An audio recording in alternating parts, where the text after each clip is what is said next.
I think that animals offer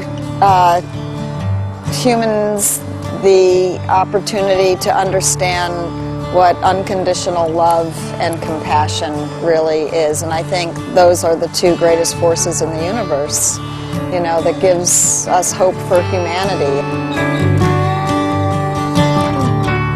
Greetings, tender-hearted viewers, and welcome to Vegetarianism, the Noble Way of Living. Today, on part 1 of a 2-part series, we are again visiting Vegan Peace Animal Sanctuary, a loving shelter for farm animals in Sherborne, Massachusetts, USA. We first knew of Vegan Peace when we arrived at the Peace Abbey Multi-Faith Retreat Center, which houses the 3-acre sanctuary. The Peace Abbey was founded in 1988 by Louis and Meg Ronda, and its growing community of peacemakers has been encouraging and teaching interfaith harmony, as well as nonviolent, constructive means of social action. Clearly, being pacifist without being a vegetarian is really missing out on the opportunity 3 times a day to practice what we preach. So as an anti-war activist, as a pacifist, and as a vegan, I can say that there's nothing more important than taking the animals into consideration as we practice our philosophy of peace and justice and nonviolence. Extending this benevolent concept of respecting life and living in harmony with those different from us, the Vegan Peace Animal Sanctuary was created around 16 years ago with Meg and Louis's sincere devotion to helping animals in need, especially those who escape the butcher's knife. Over the past 39 years, we've devoted our lives to nonviolence and peacemaking, and that we've included animals in our circle of compassion. Because of the animals that we've cared for and have grown to love, we know that we can't look after ourselves without looking after all God's creation. The Peace Abbey came to be in 1988, and the animals, we've always had animals here, but the farm sanctuary focus really started in 1995 when Emily the cow came here. Right. So we've been doing our best to keep the place going since then.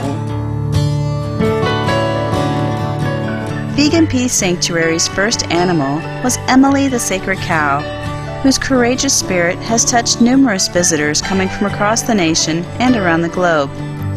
Although Emily passed away already in 2003, the sanctuary has gotten many more new animal residents. Currently, 6 animal residents call Vegan Peace their home. Each has his or her life story and unique personality.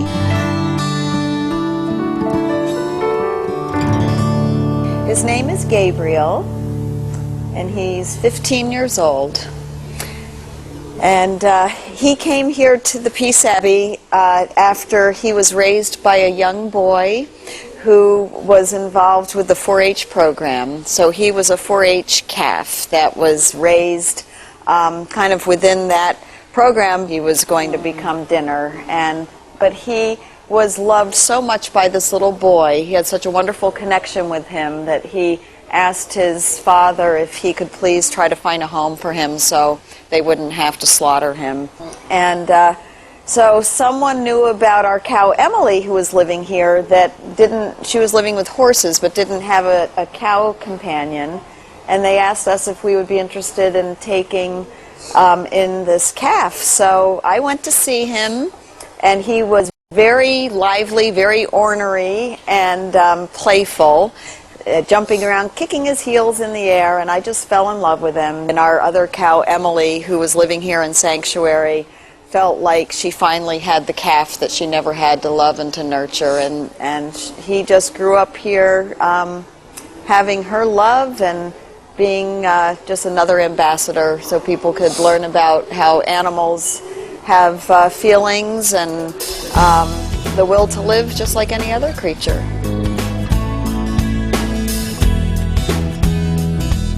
The noble, intelligent, and intuitive qualities shown by cows are truly extraordinary.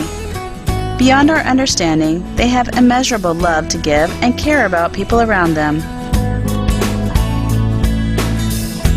When people are here visiting, he'll make his way around to make contact with them. He certainly has kind of a certain knowingness, a certain wisdom about him that I think goes beyond like what we understand. You sense it in him that he's incredibly, it's a different kind of intelligence than certainly human intelligence. I think in many ways the animals are much more evolved than we are as far as really understanding life and the innate intelligence in nature and so on. They're more in tune with that than we are. And I think that there are things that I certainly noticed with our other cow, Emily, who one of our students fell on the ice here several years ago, and Emily bellowed in here for help for him, which was amazing. That while he was down and couldn't get up and had actually broken his hip, it wasn't until we finally came outside to see why Emily never bellowed. Why was she out here, bellowing like that? And we found this young fellow had fallen and broken his hip, and he kept saying Emily was trying to help me, Right. So that was really incredible. Whether or not Gabe would do something similar, I can't say, but I think, oh, you would? Okay, so he's saying he would. All right, so there you go. So, Gabe is probably he's probably listening to everything I'm saying, they don't have a clue how intelligent I am. Right. I understand everything. They show when they want to. Right, and it's on their terms. Gabriel's best companion is Lily the pony, who generously offers her friendship and kindness to all. This is Lily, and Lily's friend Kaya, who is a wonderful volunteer who comes here and spends time taking care of the animals. And Lily loves attention. She is 28 years old. And Lily has had a very special job throughout her life. She has had kind of a mission to be a companion pony for animals who needed companions. And that's how she came to us. Lily is a really nice pony. Most of the time she is really friendly and she's always looking for attention. She likes it when I brush her a lot, and she likes it when I give her treats. And she's just really happy when any people are around her. Lily's fine character and sweetness endear everyone who visits the sanctuary. Lily is really a sweetheart, and some kids come here and they're a group of little girls that I haven't seen in a while, but they all thought that she had magical powers. They thought she was a magic pony. And I think in some ways she does work magic on, people who maybe haven't really gotten to know a pony or a horse before, and they realize that, they're really wonderful, wonderful creatures that have so much to give in the way of love and companionship. Next, let's meet Henry, a gentle pig fostered by a golden retriever named Journey. The unconditional love between Henry and Journey demonstrates the possibility of peaceful coexistence between different species. This is Henry, and Henry is quite the boy. His mother jumped out of a trailer on the way to the butcher when she was pregnant with him and his siblings. There were 5 females and 4 males, and we found permanent homes for everyone. And so I brought him home, and we put him in a dog crate in the kitchen, and our golden retriever decided he was her new baby.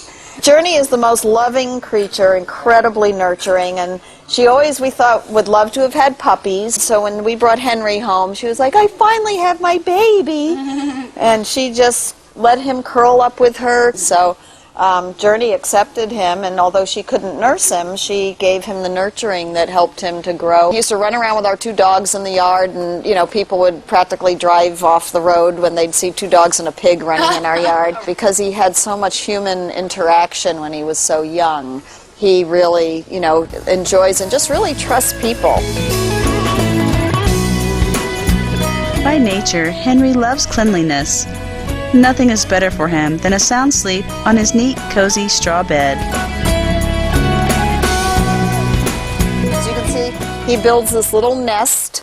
This is his little kind of throne that he fixes every day. He goes out and he likes to steal Gabriel's hay, and he carries it in here and he adds it to his nest and makes his little mound.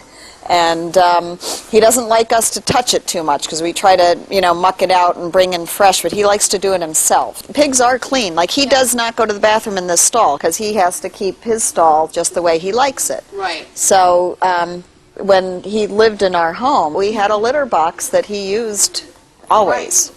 Always. You never missed it? Never missed it. Before we conclude today's show, let's also meet the jubilant, witty goats, who always welcome the visitors with warmness and joy. This is Andy, and Andy was actually in the slaughterhouse that we know that they have goats that they process. He was probably only about maybe a month old. He was really tiny. But they said to us, he's very ornery, this little guy. We're like, good, we'll take him. And Ingrid was probably about a year old. And so they were both going to be slaughtered, and we purchased them from the slaughterhouse so they could come here. All animals are different. I think the goats are somewhat different from like the cows and the pig and the sheep. They are definitely feisty, they are fun-loving, they're mischievous. They do a lot of funny things where they'll sometimes like jump in the air and kick up their heels, and to me that really displays the emotion of happiness. But they're happy, They excited. are. They're excited, just all 4 feet off the ground, shaking their heads, scampering around, playing, and they're doing that more now that, kind of spring is in the air. Right. Goats are very, very playful. Lively. They really are lively. Yep. And sweet as can be. How lovely these animals are. As the guest of honor at the Greenest Heroes Gala held in Cancun, Mexico on December 5th, 2010, Supreme Master Ching Hai shared insights on the blessings that animals bring to our lives, including farm animals, when they are raised with love. Now the animals bless us, no end. I mean, spiritual points. For example, today you earn only 100 spiritual points by something, he will give you 5 more or 10 more to add on top every day like that. Can you imagine? 10 days, then you have 100% without doing anything. A chicken even, so small and helpless, will bless you 2% to 6%, 6% or 10% because you give them vegan, then they have more power to bless you. A rabbit from 4% to 6%. Now a cow would bless you, give you 7 to 15% of spiritual point. A pig give you 5 to 10% spiritual points daily if you raise him with love. The lamb would give you 5 to 10%, the same. A horse will give you 6 to 15%, etc., etc. A goat would give you 5%. The more merit you have, the multiply of the blessing from the animals. And angels and deities and saints and sages and spiritual practitioners. As always, we've enjoyed your presence on Vegetarianism, the Noble Way of Living. Join us again next week, June 14th, for the final part of our 2-part program featuring Vegan Peace Animal Sanctuary. Please stay tuned to Supreme Master Television. Up next is Between Master and Disciples. May your soul shine with tranquility and selfless love. To find out more about Vegan Peace Animal Sanctuary and the Peace Abbey, please visit www.peaceabbey.org. For more details, please visit www.suprememastertv.com/VEG.